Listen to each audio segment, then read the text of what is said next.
സമന്വയിക്കുന്ന കലാരൂപമാണ് നന്നയെ ചെറുപ്പത്തിലെ ദൈവവിളിയുടെ ഉൾക്കാഴ്ചകൾ പ്രാർത്ഥനയാക്കി വിശുദ്ധിയുടെ ആരംഭം.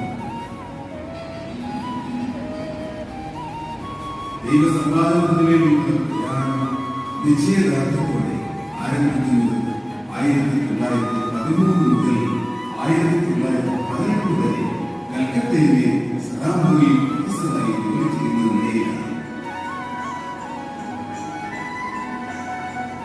അവിടെ രചനയുടെ ദേശവാസം ആരംഭിച്ചു.